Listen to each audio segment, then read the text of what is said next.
The moment I realized what I'd done, my blood turned to ice. My trembling fingers hovered above my phone screen, desperately trying to unsend a message that had already delivered. But it was too late. The little blue checkmark beside the ultrasound image mocked me, confirming my worst nightmare. He had seen it. I collapsed onto my tiny apartment's worn couch, the springs digging into my thighs as I struggled to breathe. The air felt thick, stale with the scent of microwave dinners and discount air freshener. Outside, rain pelted against my window, the rhythmic tapping a stark contrast to my racing heart. How could I have been so careless? The ultrasound was meant for my sister, Emma, the only person who knew about my pregnancy. Instead, I had sent it to him. A man whose real name I'd only learned months after our encounter. A man whose presence made rooms fall silent. A man who, according to whispers, made people disappear. Luca Valenti. 3 dots appeared on my screen.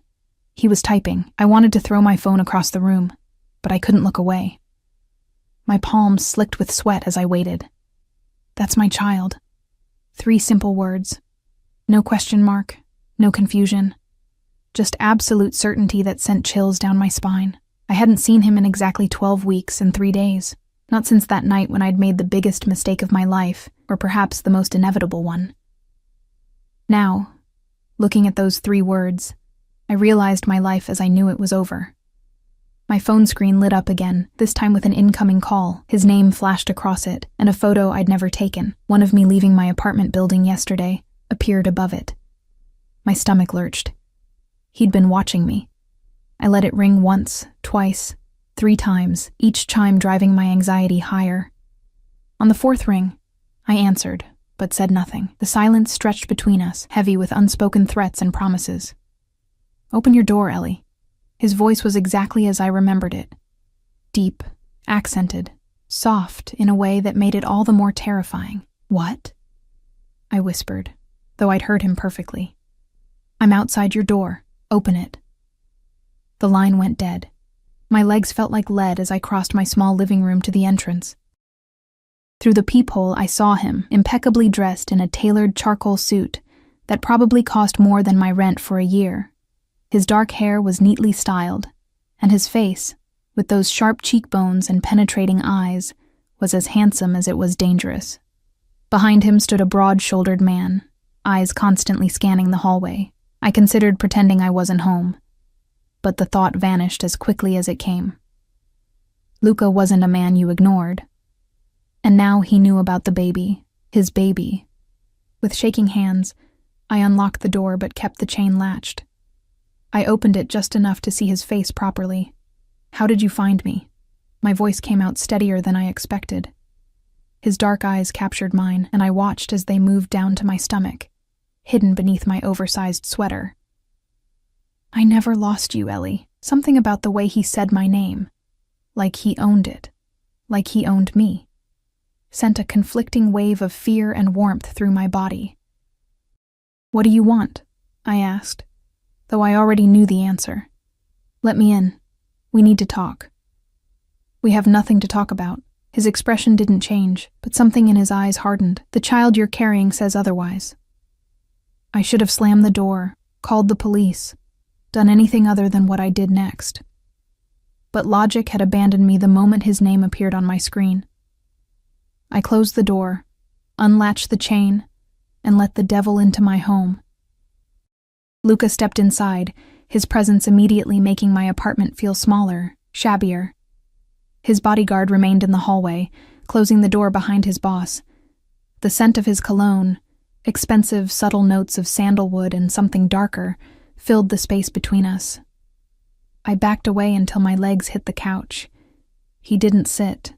Instead, he surveyed my apartment with calculating eyes. I saw it through his gaze, the second-hand furniture, the stack of medical textbooks by my desk. Remnants of a dream now on hold. The single dirty mug in the sink. I felt exposed, vulnerable in a way that had nothing to do with my body. 12 weeks, he finally said, his eyes returning to mine. "You've known about my child for 12 weeks. And you didn't think to tell me?" "I didn't." I swallowed hard. "I didn't think you'd care." A dangerous smile played at his lips. You thought the head of the Valenti family wouldn't care about his heir? The way he said it sent ice down my spine. I'd known who he was, of course. Not at first, but later, after our night together, when I'd stupidly looked him up, curious about the mysterious man who'd approached me at the restaurant where I worked. The articles I found had painted a clear picture of who Luca Valenti was, what the police suspected but could never prove. I was going to take care of it myself, I lied, wrapping my arms around my middle protectively. His eyes flashed dangerously. That was never an option. It's my body. My choice, I countered, a flare of defiance breaking through my fear. He moved then, closing the distance between us in 2 long strides. I flinched, but he didn't touch me. Instead, he leaned down, his face inches from mine, his breath warm against my cheek.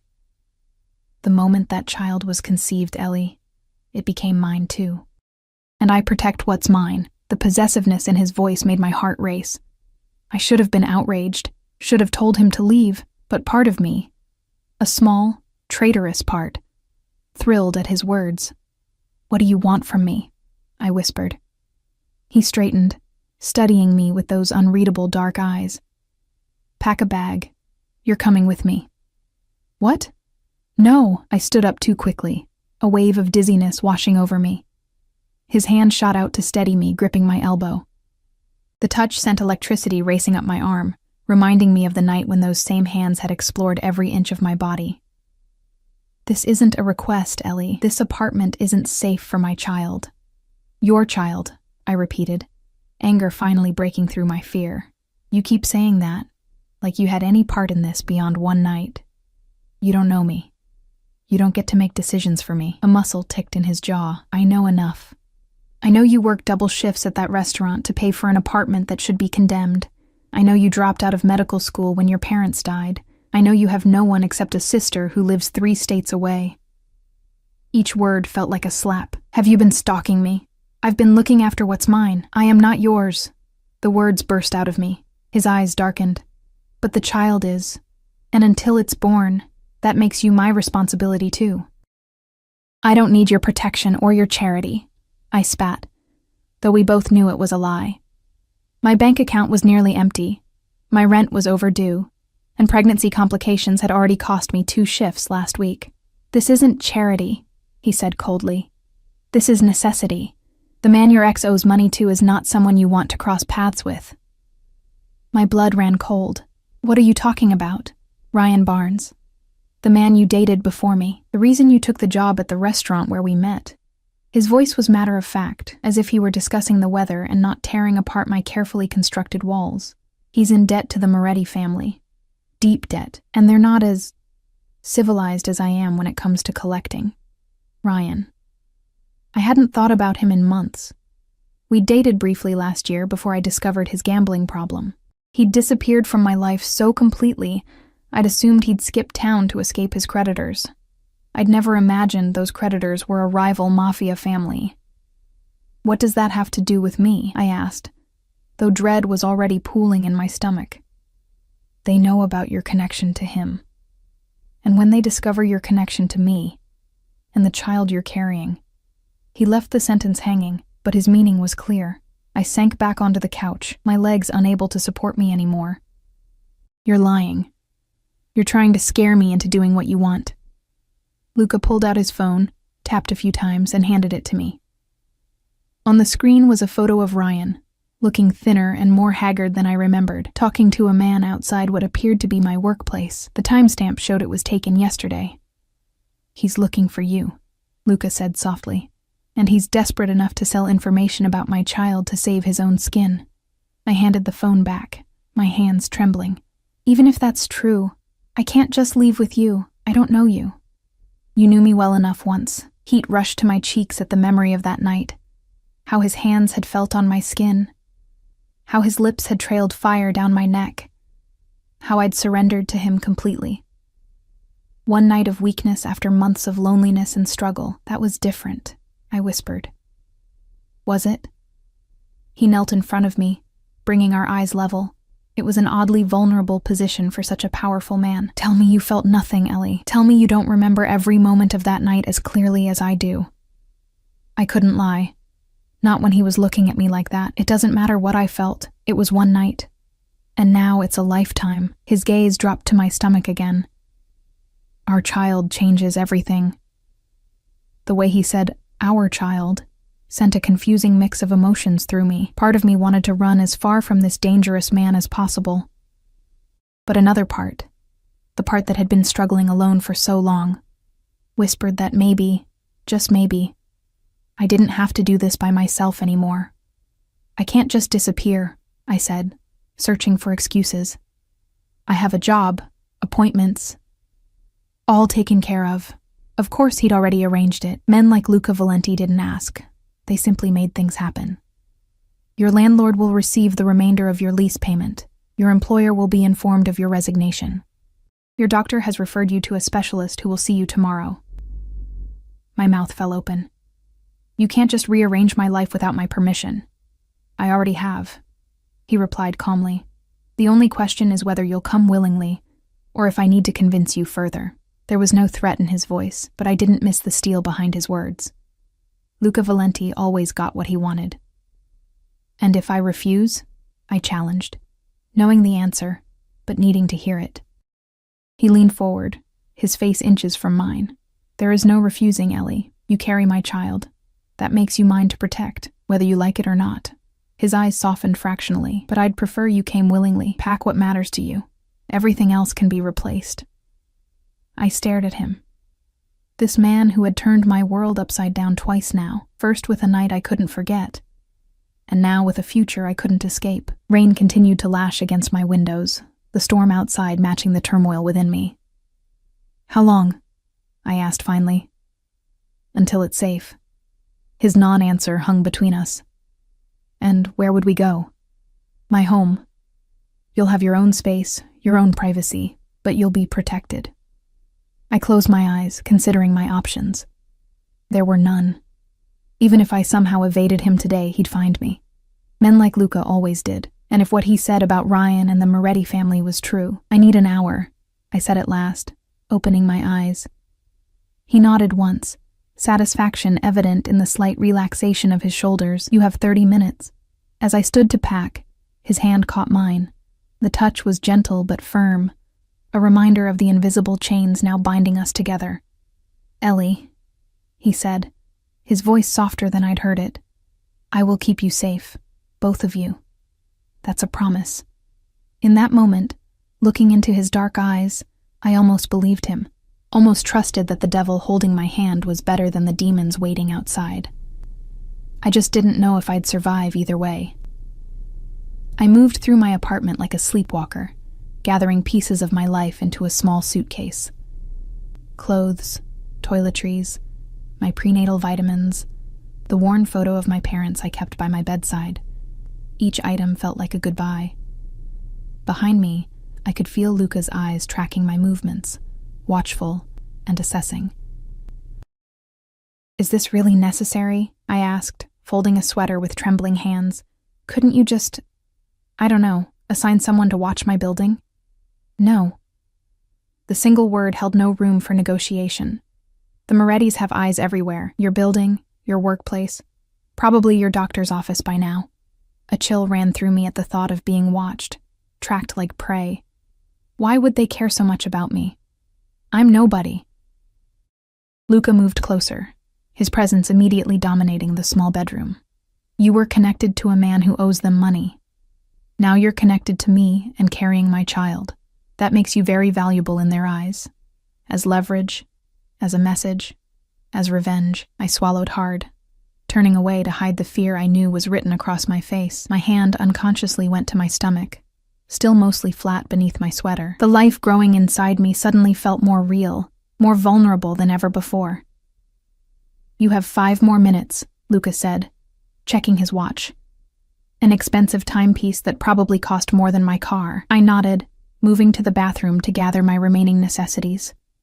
When I returned, Luca was standing by my desk, examining the framed photo of Emma and me from her college graduation. Your sister, he stated, not asked. She lives in Chicago. A fresh wave of anxiety washed over me. Leave her out of this.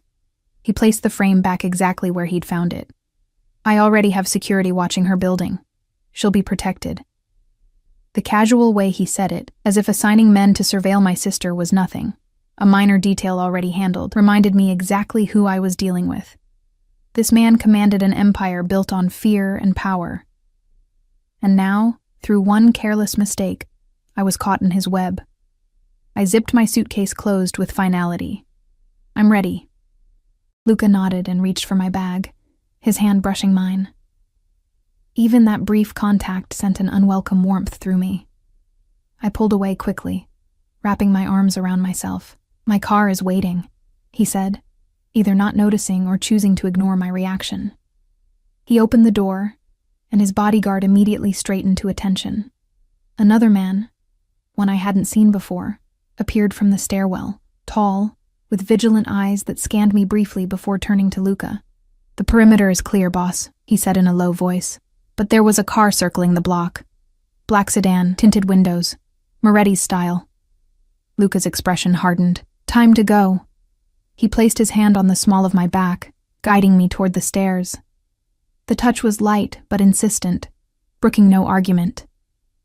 I glanced back at my apartment door as we descended the stairs, wondering if I would ever return. The thought sent a pang of loss through me that surprised me with its intensity. This tiny, shabby apartment had been my refuge, my only constant during the hardest years of my life. Now I was leaving it behind for... what? The home of a man I barely knew. A man whose world was as dangerous as he was. Outside, rain still poured from a leaden sky, drumming against the sidewalk. A sleek black SUV with dark windows idled at the curb, its engine a low purr against the storm. The bodyguard moved ahead, opening an umbrella and escorting us to the vehicle while his companion scanned the street with predatory focus. The interior of the SUV was all soft leather and subdued luxury. I slid across the seat, and Luca followed, closing the door behind him. The privacy barrier between us and the driver was already raised. As the car pulled away from the curb, I watched my building recede through the rain-streaked window, my throat tightened with unexpected emotion. Where exactly are we going? I finally asked, breaking the heavy silence. My estate, Luca replied. North of the city, it's secure, private. How long do you expect me to stay there? He turned to face me, his dark eyes unreadable. Until the child is born. After that, we'll discuss options. Options, I echoed hollowly. Do I have any now? A faint smile, more predatory than amused, touched his lips. You always have choices, Ellie. They just might not be the ones you want. I turned back to the window, watching the city pass by in a blur of rain and lights. What about my life? My job? My friends? Your job barely covered your rent, he said dismissively. As for friends, he paused, and I knew he was right.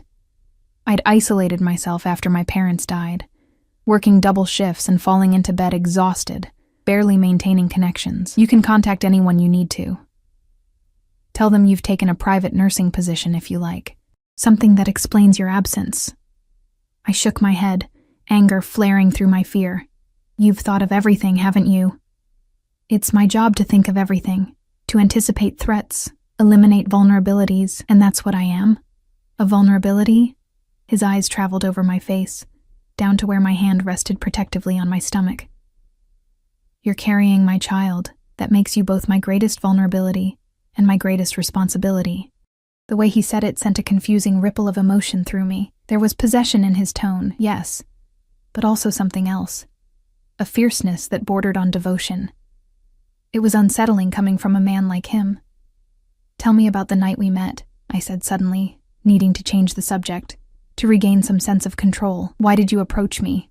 Was it random, or did you know who I was? Luca studied me for a long moment, as if deciding how much to reveal. Nothing in my life happens randomly, Ellie. My blood ran cold. What does that mean? It means I knew who you were before I ever spoke to you. I knew you worked double shifts at a restaurant far below your capabilities. I knew you'd been in medical school before dropping out. I knew about Ryan Barnes and his connection to the Morettis. Each word felt like a blow. You targeted me? I was interested in you, he corrected smoothly. There's a difference. Not to me, I whispered, feeling sick. So what? That whole night was just… what? You manipulating me? Playing some game? Anger flashed in his eyes. What happened between us was real. I wanted you from the moment I saw you. Everything else came second. I don't believe you, I said, though part of me desperately wanted to. The night I'd spent with Luca had been the first time in years I'd felt truly alive, desired, seen. The thought that it had all been calculated made me feel hollow. He moved closer, the leather seat creaking beneath him. Look at me, Ellie. Against my better judgment, I did. His eyes captured mine, dark and intense. I did know who you were. I was aware of your connection to Barnes. But what happened between us had nothing to do with that. His voice dropped lower. When I touched you, when I kissed you, when I took you to my bed, that was about us. Only us. The memory of his hands on my skin, his lips against my neck, made heat bloom in my cheeks. I looked away, unable to hold his gaze. It doesn't matter now, I said, though we both knew it did. We're here because of the baby, nothing else. Are we? He challenged softly. Before I could respond, the car slowed, turning through an imposing iron gate set into a high stone wall. Beyond it, a winding driveway cut through immaculate grounds, leading to a sprawling estate that looked like it belonged in another century. The mansion was stone and glass, elegant and imposing against the stormy sky. We're here, Luca said unnecessarily, watching my reaction. I stared at the house. No, not a house, a fortress, feeling another wave of unreality wash over me. This was his world, a world of wealth and power I could scarcely comprehend. The car stopped at the front entrance, where a covered portico protected from the rain. Immediately, the driver appeared to open Luca's door, while another man, presumably more security, opened mine. Luca's hand found the small of my back again, as he guided me up the wide stone steps to the massive front door, which opened before we reached it. A middle-aged woman with a kind face but watchful eyes stood in the doorway.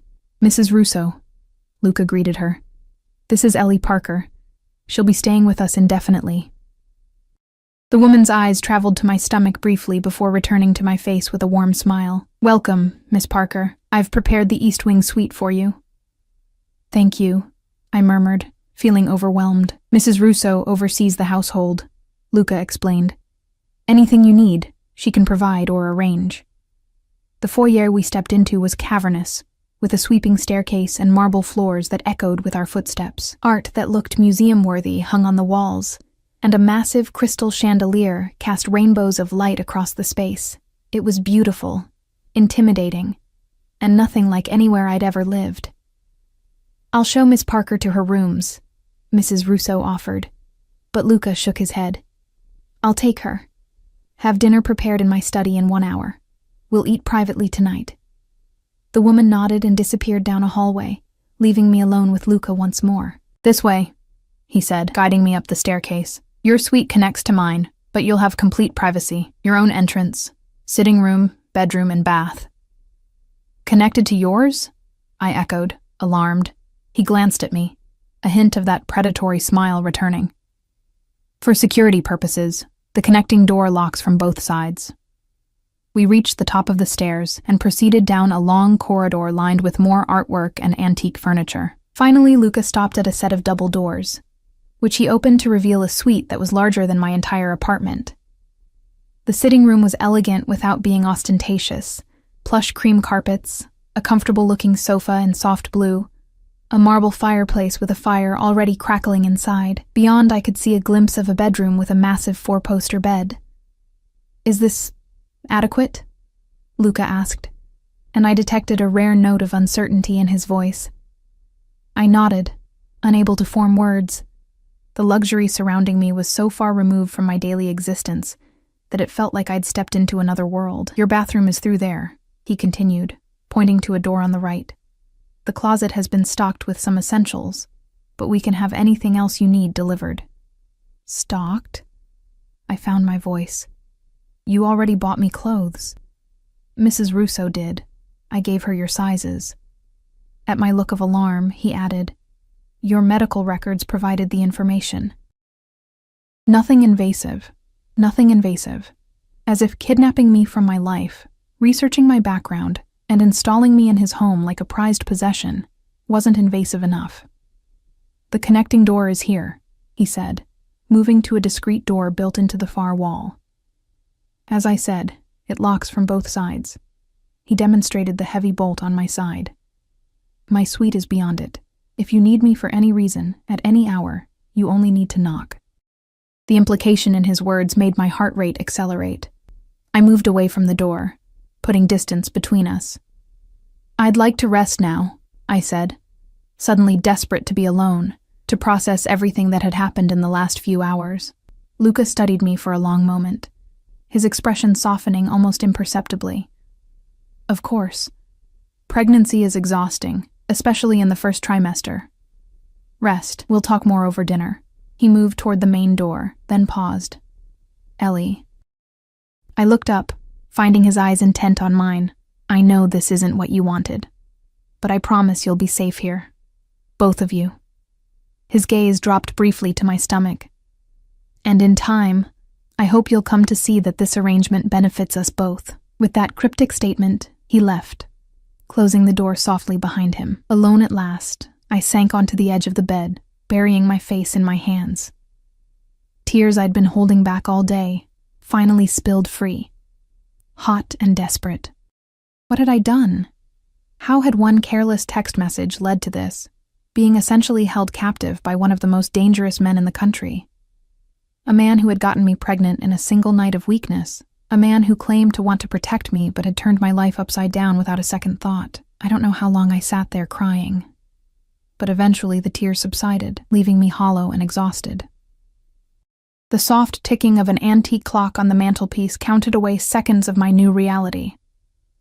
I forced myself to breathe deeply, to think. I was trapped, yes, but not in immediate danger, at least not from Luca. If what he said about the Morettis was true, I might even be safer here than in my apartment.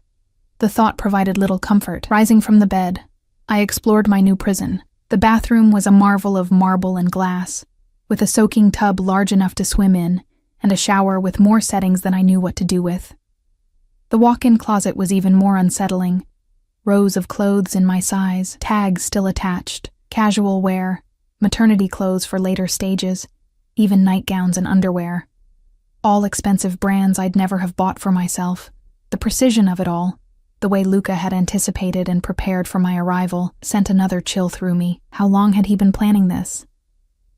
Had he just been waiting for an opportunity? An excuse to bring me into his world? I returned to the sitting room and tried the main door. It wasn't locked. That surprised me, though it probably shouldn't have. Where would I go? I had no car, no money, and according to Luca, people looking for me who meant me harm. The open door wasn't freedom. It was the illusion of choice. Still, I stepped into the hallway, needing to understand the layout of my new home? Prison? I wasn't sure what to call it yet. The corridor was silent and empty. The only sound my own soft footsteps on the plush carpet. I moved away from where Luca had led me, turning corners and passing closed doors, until I found a window overlooking the grounds. Rain still fell, casting a gray veil over immaculately landscaped gardens, a reflecting pool, and beyond that, dense woods that seemed to encircle the property. In the distance, I could make out what looked like a guardhouse near the gate we'd entered through. Miss Parker? I jumped at the voice, turning to find Mrs. Russo watching me with a mixture of concern and wariness. I'm sorry, I said quickly. I was just looking around. Her expression softened. No need to apologize. This is your home now, after all. She gestured down the hallway. Would you like a proper tour later, after you've rested? Home. The word felt wrong. Foreign. Maybe tomorrow, I said. I'm feeling a bit overwhelmed today. She nodded understandingly. Of course. Pregnancy is taxing enough without... She trailed off, perhaps realizing she was treading into sensitive territory. Dinner will be served in Mr. Valenti's study in 30 minutes. Would you like me to show you the way when it's time? I nodded, relieved not to have to find it myself. Thank you. Back in my suite, I took a quick shower, needing to wash away the stress of the day. The hot water soothed my tense muscles, but did little for my racing mind. Afterwards, I stood before the closet, facing rows of clothes that belonged to me but weren't mine. Eventually, I selected a simple blue dress, soft and comfortable without being too casual. As I dressed, my hand lingered on my stomach. "I'm sorry," I whispered to the tiny life inside me. "I'm sorry I got us into this mess." A gentle knock at the door announced Mrs. Russo, who led me through the labyrinth of corridors to Luca's study. The room was large but surprisingly cozy, with floor-to-ceiling bookshelves, leather furnishings, and another crackling fire. A small table had been set near the fireplace, intimate and elegant. Luca rose when I entered, his eyes moving over me with quiet appreciation. He'd changed into more casual clothing, dark slacks and a gray cashmere sweater that somehow made him look even more dangerous in its understated elegance. "You look beautiful," he said simply. "The dress isn't mine," I replied, unable to keep the edge from my voice. A faint smile touched his lips. "It is now."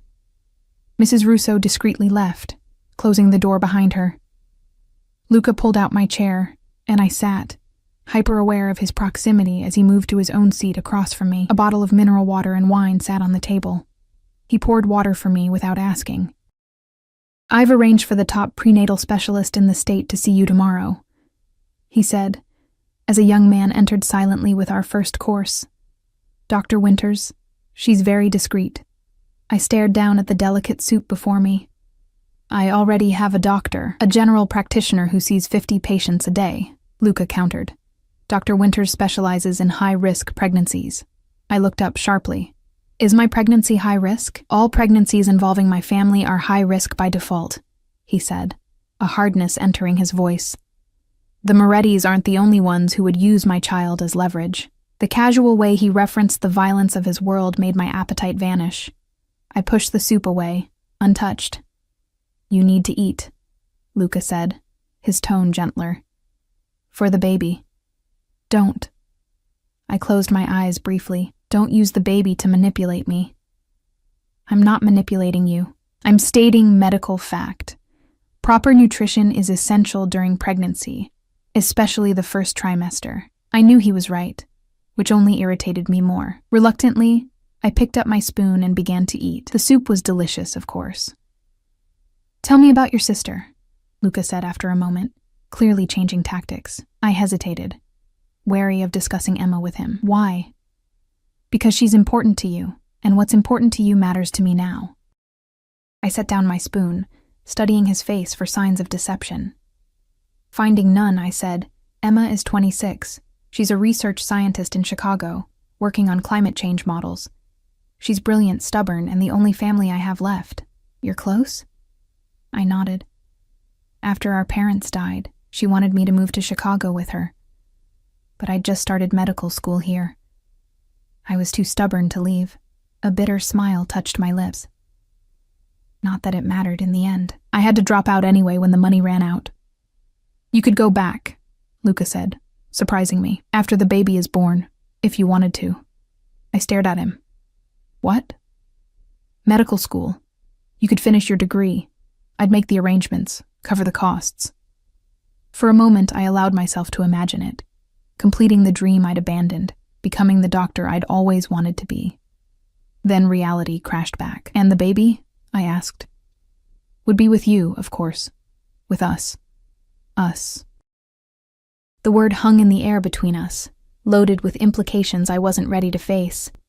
The server returned, removing our soup bowls and replacing them with the main course, perfectly cooked salmon with roasted vegetables. Again, I felt the surreal contrast between this meal and what I would have been eating in my apartment tonight. Probably microwaved ramen or a cheap frozen dinner. "What do you want from me, Luca?" I finally asked, setting down my fork. "Really?" "Beyond ensuring the baby's safety." He considered me for a long moment, his dark eyes unreadable. "I want you to be comfortable here, to feel secure. Eventually, perhaps, to feel at home. This isn't my home. It's a cage, no matter how gilded." His jaw tightened fractionally. "You're not a prisoner, Ellie. Then I can leave?" Walk out the front door right now? And go where? He challenged. Back to your apartment where the Morettis are watching? To your sister, endangering her life as well? Tell me where you'd go that would be safer for my child than here, under my protection. I had no answer, which he knew perfectly well. The frustration must have shown on my face, because his expression softened. I'm not your enemy, he said quietly. Then what are you? My kidnapper? My jailer? I paused, the word bitter on my tongue. My lover? Something dangerous flashed in his eyes. I'm the father of your child. Beyond that, it's up to you. Nothing about this is up to me, I countered. You've orchestrated everything. My leaving, my staying here, even my doctor's appointments. For your protection. So you keep saying. We fell into tense silence, the only sounds the crackling of the fire and the soft clink of silverware against china. I forced myself to eat, if only to avoid conversation. Finally, Luca spoke again. I know you resent being here. That's understandable. But I hope in time you'll see that I'm doing what's necessary. Necessary for whom? I asked. For all of us. He leaned forward, his gaze intense. The world I live in is dangerous, Ellie. I won't apologize for that. But I can promise you that within these walls, you and our child will want for nothing. You'll be safe, comfortable, protected. A golden cage is still a cage, I murmured. Then consider it a sanctuary instead, he countered. A place apart from the dangers outside. I looked up, meeting his eyes. And what about the danger inside? You. For the first time, he seemed genuinely taken aback. You think I would hurt you? I think you already have, I said softly. You've taken my freedom, my choice. You've decided my life for me without my consent. He was silent for a long moment. When he spoke again, his voice was lower, touched with something that might have been regret in another man. There are many kinds of freedom, Ellie. Many kinds of choice. Some are illusions. What does that mean? It means the freedom you think you had. Struggling alone, working yourself to exhaustion, barely surviving, was no freedom at all. It was just a different kind of cage. His words hit closer to home than I wanted to admit. The past 2 years had been a constant battle to stay afloat, to hold on to the fragments of the life I'd planned before my parents' death shattered everything. There had been little true freedom in it. At least it was my cage, I said. But the argument sounded hollow even to my own ears. Luca didn't press his advantage, which surprised me. Instead, he changed the subject. Tell me about your pregnancy. How have you been feeling? The mundane question after our tense exchange caught me off guard. Morning sickness mostly, though it lasts all day sometimes. Fatigue. The usual, I guess. Have you had an ultrasound yet? I nodded. Just the one you saw. Last week. Is everything normal? There was genuine concern in his voice, a vulnerability I hadn't expected. As far as they could tell, it's still early. He nodded, seeming relieved. Dr. Winters will do another tomorrow. More comprehensive. Dessert arrived. Some kind of delicate chocolate confection that under other circumstances would have been irresistible. Now, it just reminded me of the bizarre luxury of my captivity. May I ask you something? I said suddenly. Luca looked up, surprised, of course. That night, when we met, was any of it real? Or was I just a conquest, part of some game with the Morettis? His expression darkened. I told you in the car. What happened between us had nothing to do with them. But you knew who I was. You'd researched me. He set down his fork, giving me his full attention. Yes. I knew who you were. Ryan Barnes had been in my club the week before, drunk, talking too much about the Moretti debt, and a beautiful ex-girlfriend who worked at Bellini's. It caught my attention. I had you looked into, out of caution. And then you just happened to show up at my restaurant? I went there to assess whether you were a threat or a potential asset, he admitted, his honesty surprising me. But the moment I saw you, he paused, something shifting in his gaze. Plans change, Ellie. What I intended and what happened are very different things. So you're saying what? That you saw me and fell instantly in lust? I couldn't keep the skepticism from my voice. A dangerous smile played at his lips. Something like that. I remembered that night all too well, how he'd appeared at my section, requesting me specifically as his server, how his eyes had followed me throughout the evening, how he'd left an obscene tip and a card with his private number, how I'd stared at that card for 3 days before finally calling him, drawn to him despite knowing better. "I shouldn't have called you," I said, more to myself than to him. "But you did." There was no triumph in his voice, just simple acknowledgement of fact. And here we are. Here we are indeed, sitting in his mansion, carrying his child, my life now irrevocably entangled with his. "It's getting late," I said, suddenly exhausted by the emotional toll of the day. "I'd like to go back to my room," Luca nodded, rising immediately.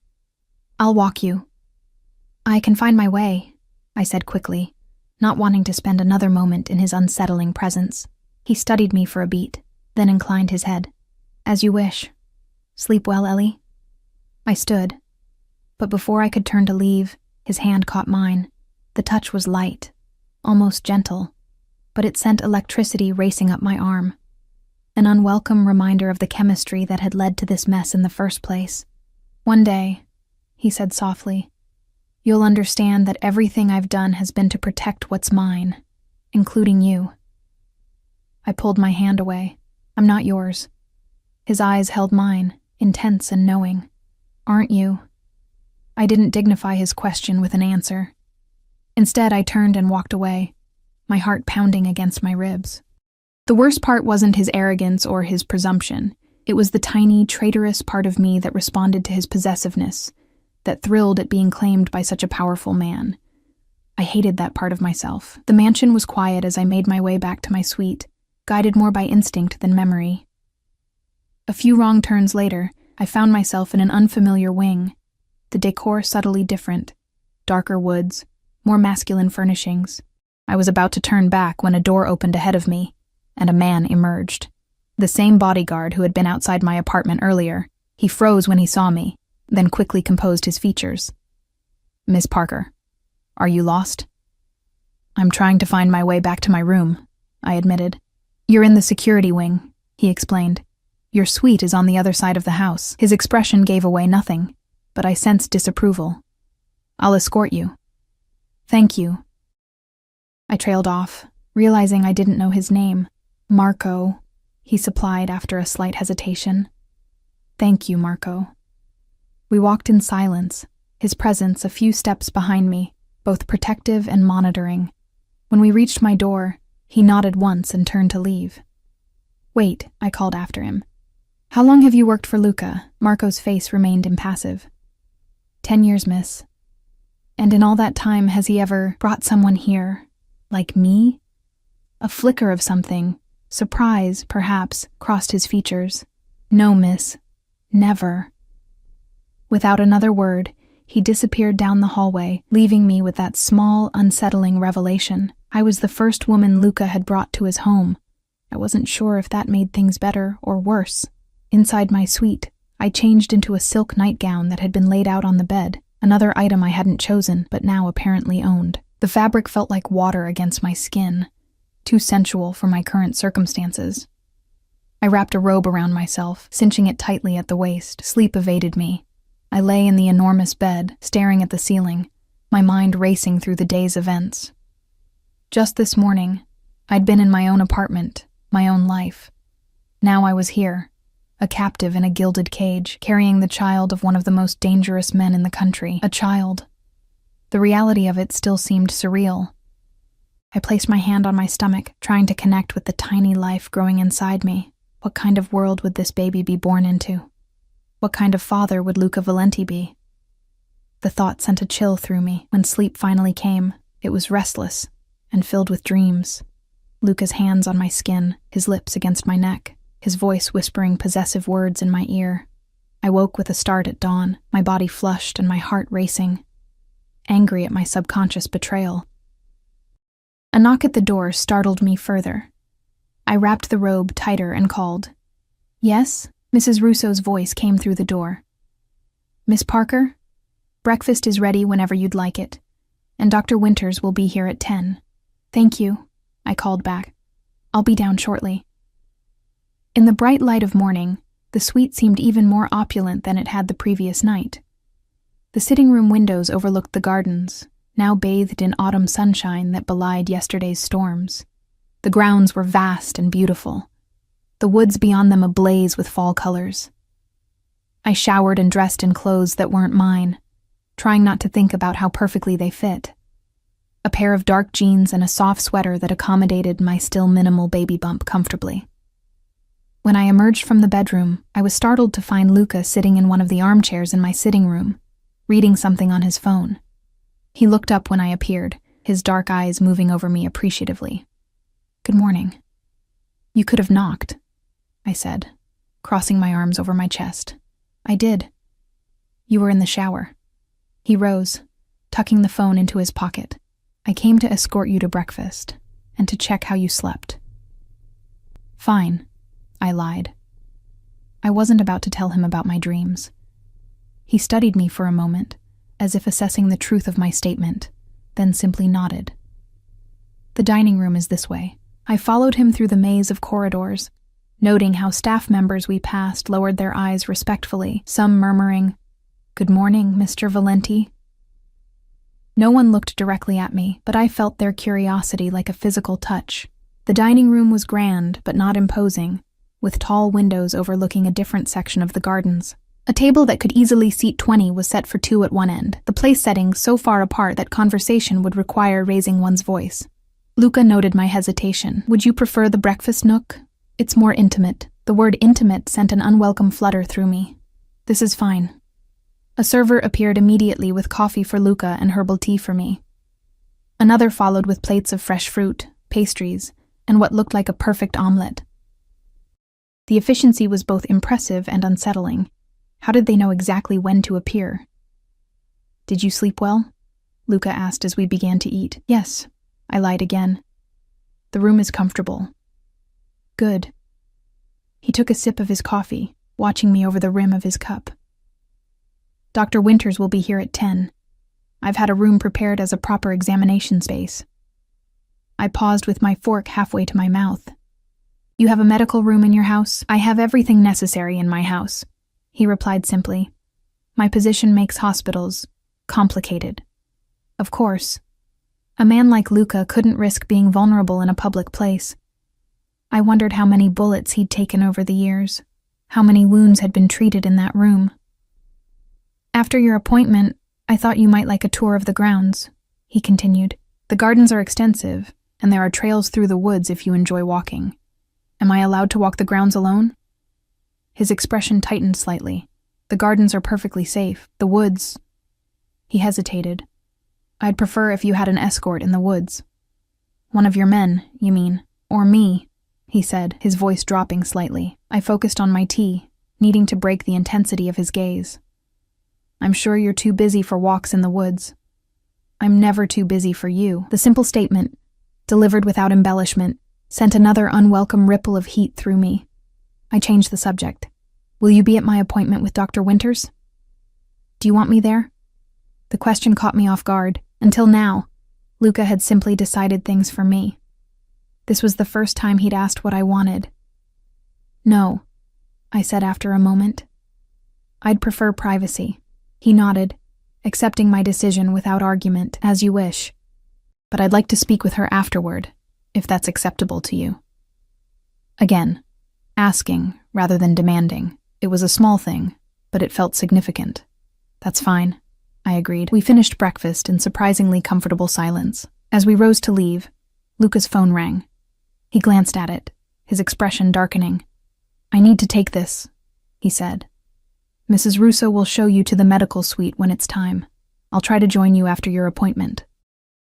He stepped away to answer the call, his voice immediately shifting to a harder, colder tone than any he'd used with me. It was a stark reminder of who he really was, not just the surprisingly considerate man who asked about my comfort, but a dangerous criminal who commanded fear and respect. I spent the next hour exploring the mansion's first floor, avoiding the areas that seemed more business-oriented. The house was a study in contrasts. Warm, intimate spaces alongside grand, imposing ones. There was a library that made my heart ache with longing, floor-to-ceiling shelves filled with everything from classics to contemporary fiction. a conservatory filled with exotic plants, a music room with a grand piano that gleamed in the morning light. In each room, I noted security cameras discreetly placed in corners or behind decorative elements. The feeling of being watched was constant, though whether for my protection or my containment remained unclear. At precisely 10 o'clock, Mrs. Russo appeared to escort me to my appointment. The medical suite was in a wing I hadn't explored yet, clinical but comfortable, with state-of-the-art equipment that would make any hospital envious. Dr. Winters was an elegant woman in her 50s with a warm smile and sharp eyes. She greeted me with a professionalism that immediately put me at ease. "Miss Parker, it's lovely to meet you. I understand you're around 12 weeks pregnant?" "Yes," I confirmed, grateful for her straightforward manner. 12 weeks and 5 days, according to my last ultrasound," she nodded, gesturing for me to sit on the examination table. "And how have you been feeling? Any concerns?" For the next hour, Dr. Winters conducted the most comprehensive prenatal exam I'd ever experienced. Blood work, urine tests, detailed family history, and finally, an ultrasound that showed our baby in astonishing detail. The tiny form on the screen, with its beating heart and developing limbs, made everything suddenly, painfully real. "Everything looks perfect," she assured me, printing several images of the ultrasound. "Strong heartbeat, excellent development for 12 weeks. You're in good health, and from what I can see, this pregnancy is progressing beautifully." Tears stung my eyes as I stared at the images. My baby. Luca's baby. Our baby. The reality of it crashed over me like a wave. "Would you like a moment alone?" Dr. Winters asked gently, noting my emotional response. I nodded, unable to speak around the lump in my throat. She squeezed my shoulder gently and stepped out, leaving me to process my feelings. I wasn't sure how long I sat there, staring at the ultrasound images, but eventually a soft knock at the door pulled me from my thoughts. I expected Dr. Winters, but instead, Luca stood in the doorway, his expression uncharacteristically uncertain. "May I come in?" he asked. I hesitated, then nodded, wiping away the last of my tears. He crossed to my side, his eyes immediately drawn to the ultrasound images in my hands. "Dr. Winters said everything looks perfect," he said softly. "You've already spoken with her?" He nodded. Briefly. His fingers reached out, hovering over but not touching the image. "May I?" I handed him one of the printouts, watching as his expression transformed. The hardness in his eyes softened, his features relaxed, and for a moment I glimpsed the man beneath the dangerous exterior, a man seeing his child for the first time. "It's so small," he murmured. "About the size of a lime," I said, finding my voice. His eyes met mine, and the vulnerability I saw there caught me off guard. "Thank you." "For what?" "For this." He gestured to the image, then to me. "For carrying my child, for being strong enough to handle all of this." I didn't know how to respond. The sincerity in his voice disarmed me more effectively than any demand or threat could have. "I didn't have much choice," I finally said, but there was less bite in the words than I intended. "We always have choices, Ellie. They're just rarely the ones we want." He handed the image back to me. "Dr. Winters says you should rest today. The tour of the grounds can wait until tomorrow." "I'm fine," I insisted, sliding off the examination table. "I'd like some fresh air, actually." He studied me for a moment, then nodded. "The gardens, then. But just for a little while." The autumn air was crisp and invigorating as we stepped outside. The gardens were even more beautiful up close. Carefully tended beds of late-blooming flowers, ornamental grasses swaying in the breeze, ancient trees beginning to turn gold and crimson. We walked in silence, my arms wrapped around myself against the chill. "Are you cold?" Luca asked, noticing my posture. Before I could answer, he was shrugging out of his jacket, a casual one today, not the tailored suit from yesterday, and draping it over my shoulders. The fabric was warm from his body, enveloping me in his scent, that same sandalwood cologne that had haunted my dreams. "Thank you," I murmured, unable to reject the thoughtful gesture. We continued walking, following a gravel path that wound through sculpted hedges and around a reflecting pool where fallen leaves floated like tiny boats. "What happens after the baby is born?" I finally asked, voicing the question that had been haunting me since yesterday. Luca was quiet for a long moment.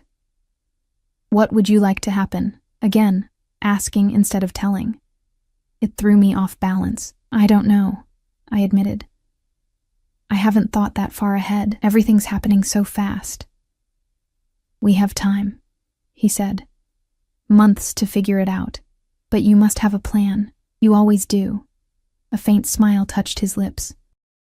"My plan is to keep you both safe. Beyond that..." He paused.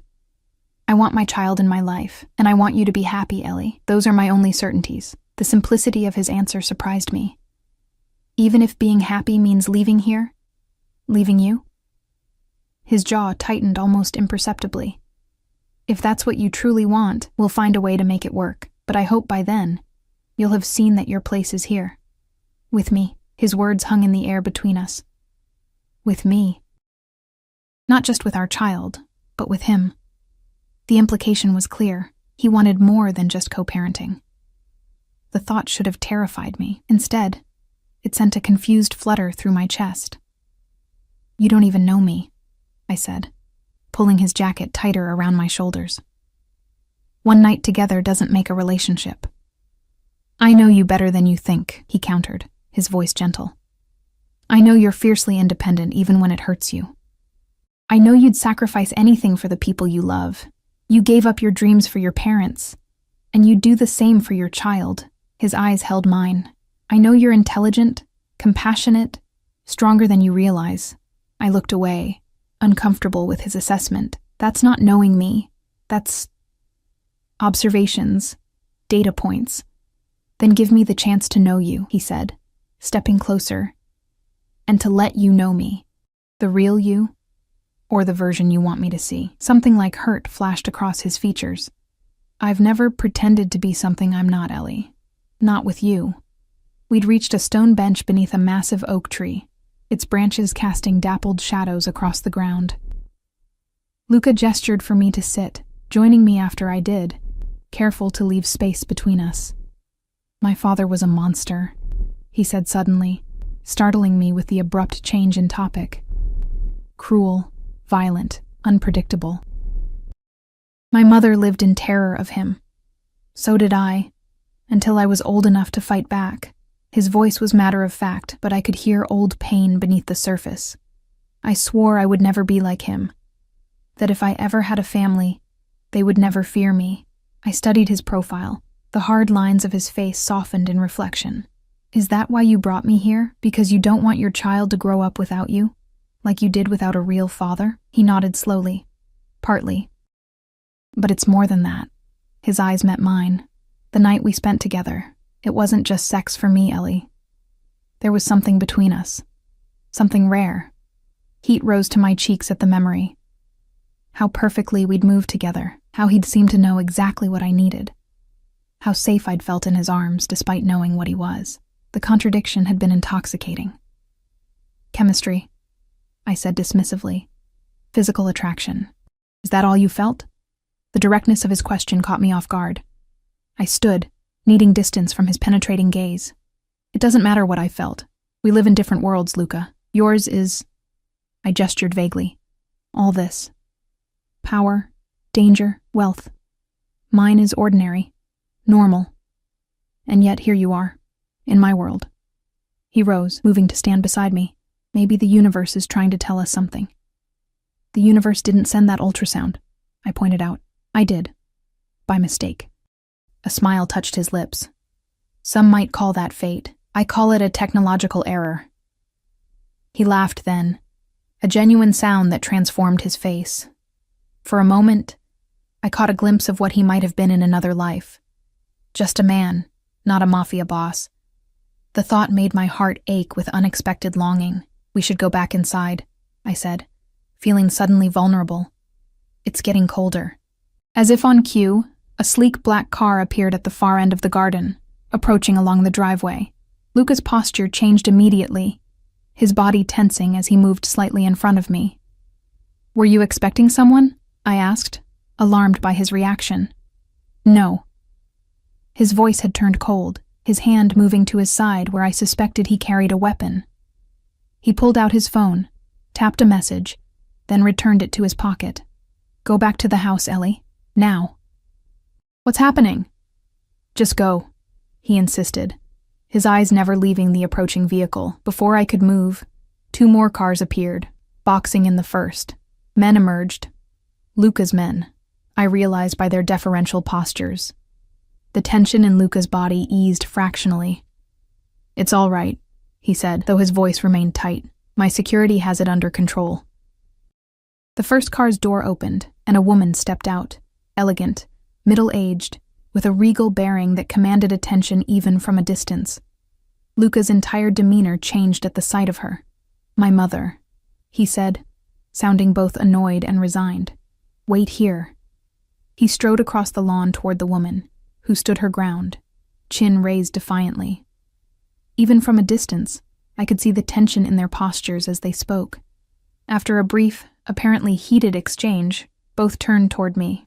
Luca's mother said something else, and he nodded reluctantly before walking back to where I waited. "My mother insists on meeting you," he said, his jaw tight with barely contained frustration. "I apologize in advance." Before I could respond, the woman was approaching, her expensive heels somehow navigating the gravel path with perfect ease. Up close, I could see Luca in her features. The same intense eyes, though hers were a striking green, rather than his dark brown. "So this is the girl," she said by way of greeting, her gaze moving over me assessingly. Her accent was more pronounced than Luca's, her English precise, but distinctly Italian. "Mother," Luca warned, his voice tight. She ignored him, continuing her evaluation. "Pretty enough, I suppose. A bit thin. Are you feeding her properly, Luca, Mrs. Valenti?" I said, finding my voice. "It's unexpected to meet you." A smile that didn't quite reach her eyes touched her lips. "Sophia, please. And yes, I imagine it is unexpected. My son doesn't tell me anything these days." She cast Luca a reproachful look. "I had to hear from Gianni that there was a woman living in the house, a pregnant woman." Luca's expression darkened. "Gianni talks too much. Gianni is loyal to the family," Sophia countered. "As you should be." She returned her attention to me. "So you are carrying my grandchild?" It wasn't a question, but I nodded anyway. "And your name?"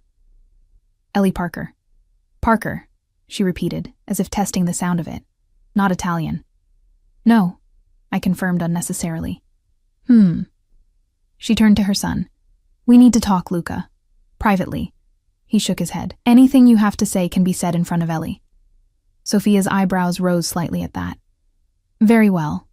She straightened her already perfect posture. "The Morettis know about her. They're saying you've taken Ryan Barnes's woman. That you're breaking the code." Ice slid down my spine at her words. Luca stepped closer to me, his hand finding the small of my back in a gesture that was both protective and possessive. "Ryan Barnes is nothing," he said coldly.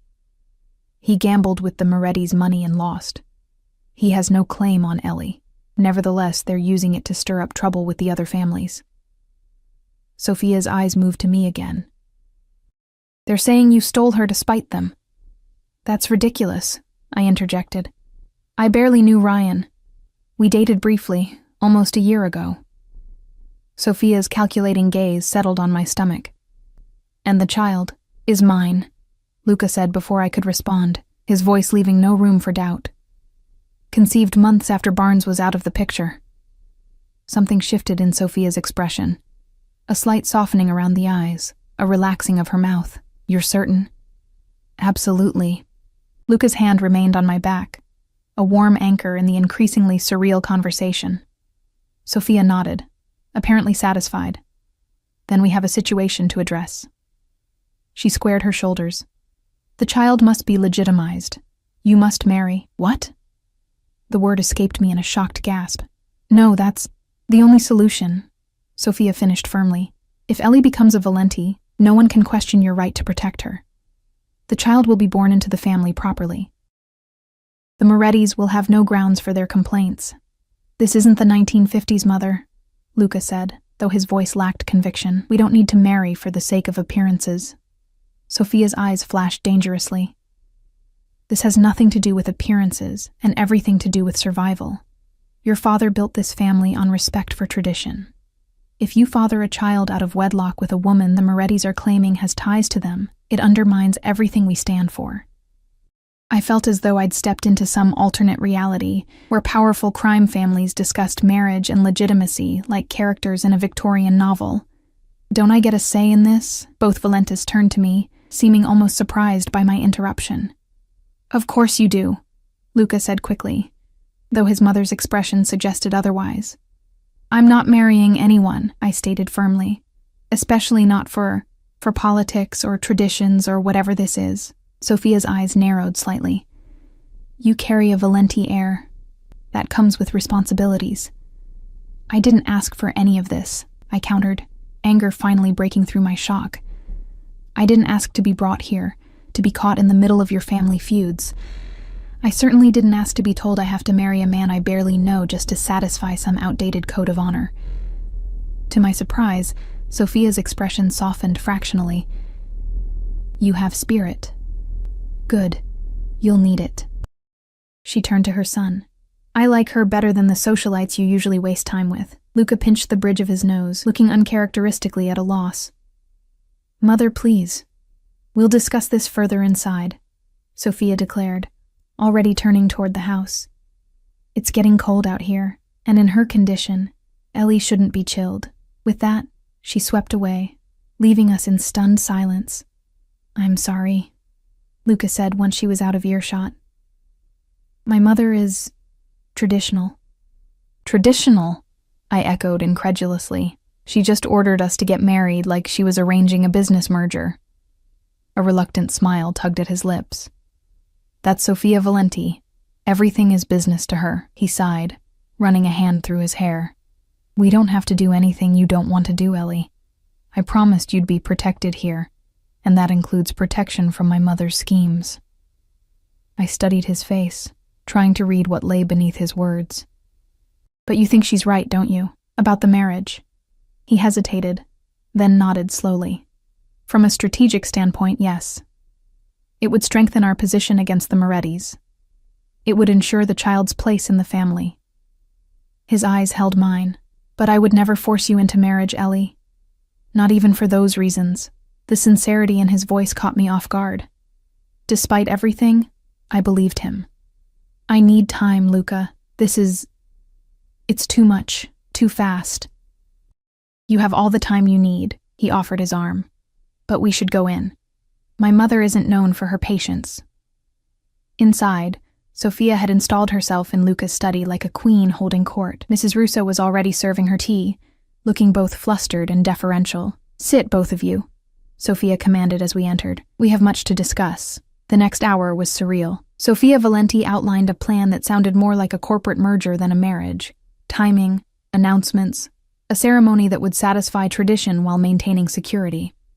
All the while, she referred to me as the mother of her grandchild, never by name, as if my identity was secondary to my function. Luca interjected occasionally, pushing back against his mother's more outlandish demands, but it was clear this was a battle he'd fought before and rarely won.